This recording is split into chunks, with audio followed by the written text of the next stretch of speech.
रमज़ान के बाबरकत महीने की, पाक महीने की सबको शुभकामनाएं, सबको मेरी तरफ से बहुत ढेर सारी दुआएं और ईद की भी बहुत ढेर सारी शुभकामनाएं। खुशियों का त्यौहार आ रहा है, सारे मेवात के लोग सारे गम भूलकर, चुनाव भी हार गए हम, इसका भी बहुत लोगों को गम था। अब मैं तमाम इलाके के लोगों से अपील कर रहा हूँ, दरख्वास्त कर रहा हूँ, सारे गम सारी चिंताएं छोड़ के ईद की खुशी मनाएं और बच्चों के साथ खूब एंजॉय करें त्यौहार। अच्छा, इत्तेहाद पार्टी में धार्मिक बातें ना करते हुए राजनीतिक बातें की गई, राजनीतिक प्रचार प्रसार किया गया। देखो हम राजनीति में हैं और इलेक्शन का टाइम था बेसिकली। है क्या, जैसे रमजान खत्म हो रहे हैं, 11-12 तारीख को ईद है और 19 को इलेक्शन है, तो हमारे यहाँ तो कैंपेनिंग हो ही नहीं पाई। लोकसभा की कैंडिडेट काफ़ी दिनों से कोशिश कर रही थी कि भाई हम इस इलाके में हम प्रचार प्रसार करें, लेकिन क्योंकि रमज़ान का महीना है, लोग रोजे से रहते हैं, तो संभव नहीं है कि हम सभाएं कर सकें, प्रोग्राम कर सकें।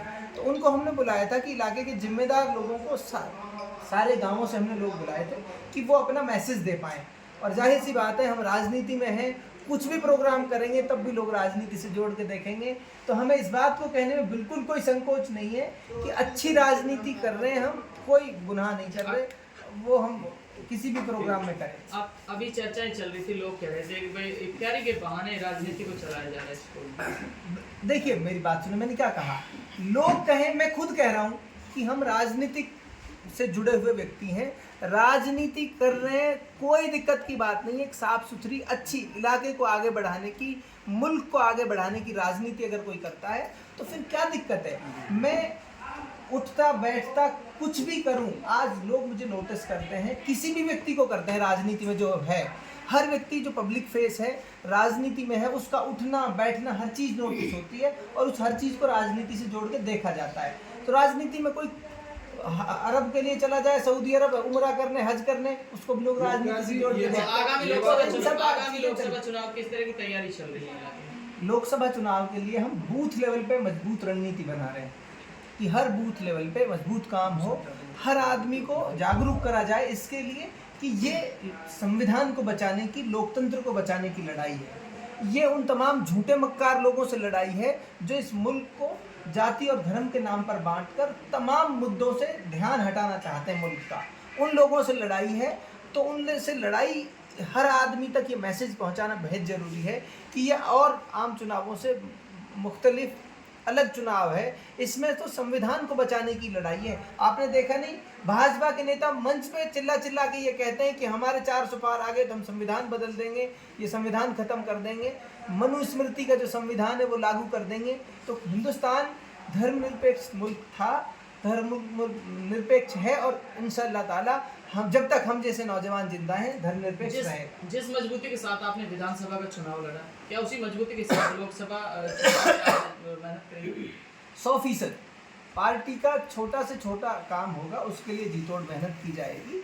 और मैंने फिर कहा कि ये तो पार्टी पॉलिटिक्स से भी ऊपर उठकर इस मुल्क को बचाने की लड़ाई है।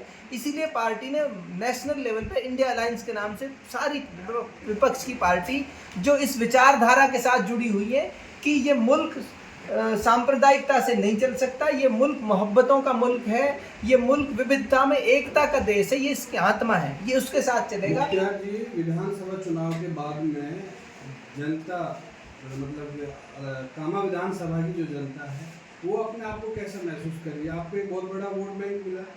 देखिए, लोगों को दुख हुआ, झटका लगा, बहुत बड़ी तादाद में लोगों ने हमें वोट किया और बदलाव के लिए वोट किया। तो मैंने जैसा पहले कहा, जो दुख हुआ था उस सब से मैं अपील कर रहा हूँ, लोगों को बाहर निकलना है, आने वाले समय के लिए तैयारी करनी है।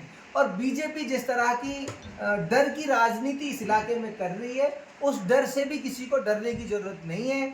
हम लड़ेंगे, संघर्ष करेंगे। उसके साथ साथ मैं अपने इलाके के लोगों से कह रहा हूँ कि इस डर से घबराने की ज़रूरत नहीं है, क्योंकि ये डर पता है किस लिए है, ये डर इसलिए बनाने की कोशिश कर रहे हैं ताकि आम आदमी की जेब से पैसा निकाला जा सके।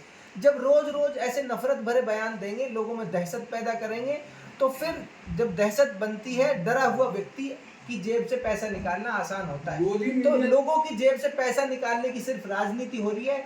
माइनिंग के नाम पे लूट आज तक बंद नहीं हुई, सरपंचों से लूट आज तक बंद नहीं हुई, थाने तहसीलों में वही दलाली आज भी चल रही है जो पहले चल रही है। उसके लिए कांग्रेस जिम्मेदार नहीं बदली है। नहीं, मेरी बात सुनिए, उसके लिए जिम्मेदार आज कांग्रेस की सरकार नहीं है, कांग्रेस पार्टी नहीं है, बीजेपी पार्टी, जिसमें मुख्यमंत्री से मिलने के लिए भी पर्ची का सिस्टम है। सबसे पहले भी तो कांग्रेस सरकार थी ना जब लूट तो किया। कांग्रेस की सरकार थी तो लोगों ने बड़े तादाद पर उसका विरोध किया। मुझे कोई संकोच नहीं है इस बात को कहने में, पूरी दुनिया जानती है। अच्छा मुख्तार उस जी, व्यवस्था का लोगों ने विरोध किया, लेकिन इसलिए विरोध किया था कि अच्छी व्यवस्था कायम हो। लेकिन आज दुर्भाग्य से स्थितियां बदतर हो गई हैं। आपकी बीजेपी की सरकार में, बीजेपी के शासन में पुराने शासन से भी बदतर स्थिति है। आपकी इफ्तार पार्टी में सभी हरियाणा तक के प्रत्याशी आए हैं कांग्रेस के।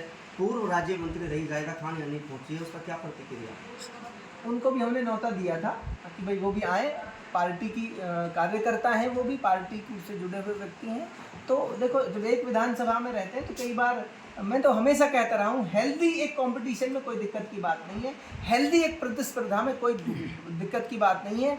इस इलाके की और मुल्क की बेहतरी इसी में है कि लोकतंत्र है, लोकतंत्र में लोकतांत्रिक व्यवस्था है और हमारी पार्टी के अंदर भी लोकतांत्रिक व्यवस्था है, तो इसमें कोई दिक्कत की बात कांग्रेस ज्वाइन की कामा का तो भविष्य कांग्रेस क्या ज्वाइन मुख्तार अपने आपको आज कहाँ महसूस करते हैं? मैं कामा का बेटा हूँ।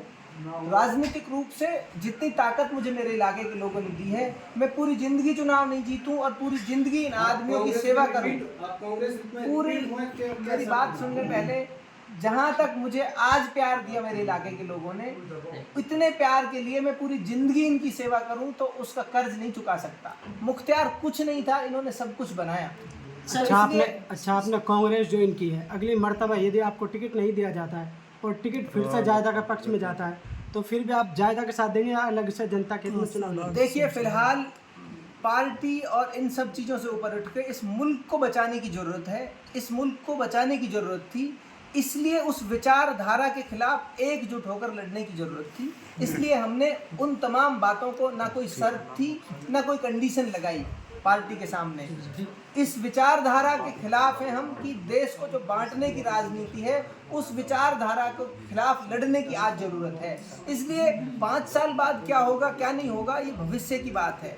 हम इस विचार के मानने वाले लोग हैं कि कल का नहीं पता क्या होगा, लेकिन आज जो ज़रूरी है, इस मुल्क को बचाने के लिए आज ज़रूरी था कि हम उस विचारधारा के खिलाफ खड़े होकर लोगों के बीच जाएं, तो वो फैसला जो सही लगा वो फैसला लें। भाजपा ने इस बार 400 पार का नारा दिया है, कांग्रेस अपने आप को कहाँ देखती है इस बार?